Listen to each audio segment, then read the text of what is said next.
నీ కనుపాపవలె నన్ను కాచి నేను చెదరక మోసావు స్తోత్రం. Praise the Lord. దేవునికి మహిమ కలుగును గాక. అందరూ బాగున్నారా? ఈరోజు దేవుడు మనకిచ్చిన వాగ్దానము రండి కలిసి ధ్యానించుకుందాం. యెషయా గ్రంథము 55వ అధ్యాయము 8వ వచనము. నా తలంపులు మీ తలంపుల వంటివి కావు, మీ త్రోవలు నా త్రోవల వంటివి కావు. ఇదే యెహోవా వాక్కు.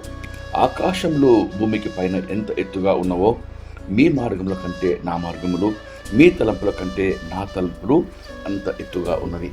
ప్రియమైన దేవుని బిడ్డలారా, నీ పట్ల నా పట్ల దేవుని ఉద్దేశములు, దేవుని తలంపులు, ఎత్తైన దేవుని ప్రణాళికలు వాక్యంలో ఈరోజు దేవుడు మనకు వాగ్దానం చేస్తున్నాడు.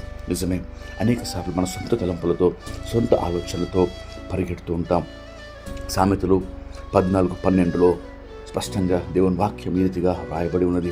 ఒకరిని ఎదుట సరి అయినదిగా కనబడు మార్గము కలదు, కానీ అది తుదకు మరణానికి, నాశనానికి దారితీయను. నిజమే, మన సొంత ఆలోచనలు, సొంత తలంపులు, మనము తీసుకునే నిర్ణయాలు అవి సరైనవి కాకపోవచ్చు. మనల్ని నాశనానికి, మరణానికి దారితీయవచ్చు, లేక నష్టాలకు దారితీయవచ్చు. కానీ దేవుని తలంపులు నీ పట్ల ఎంతో ఉన్నతంగా ఉన్నాయని వాక్యం సెలవిస్తుంది. ఇర్మియా గ్రంథము 29వ అధ్యాయము 11వ వచనంలో ఈ రీతిగా వ్రాయబడి ఉన్నది. నేను మిమ్మల్ని గురించి ఉద్దేశించే సంగతులను నేను ఎరుగుదును. రాబో కాలమందు మీకు నిరీక్షణ కలిగినట్లు అవి సమాధానకరమైన ఉద్దేశములే కానీ హానికరమైనవి కావు. ఇదే యెహోవా వాక్కు.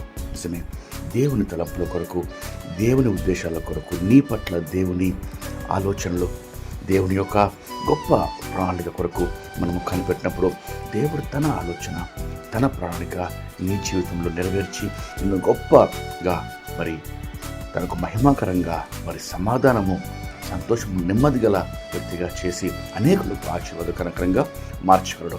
ఈ వాగ్దానం పొందుకుంటూ రండి కలిసి ప్రార్థన చేసుకుందాం. ప్రార్థన.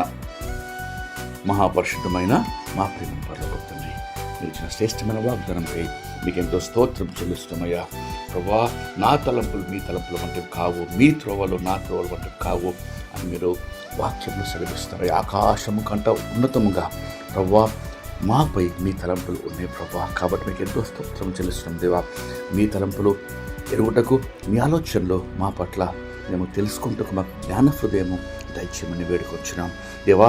తల వంచి మీ ప్రణాళికకు మేము లోబడి మీ ఉద్దేశం నెరవేర్చటకు తండ్రి మాకు మీ కృప అనుగ్రహించమని వేడుకొచ్చు. దినమంతటి కావాల్సిన కృప, కాపుదల, భద్రత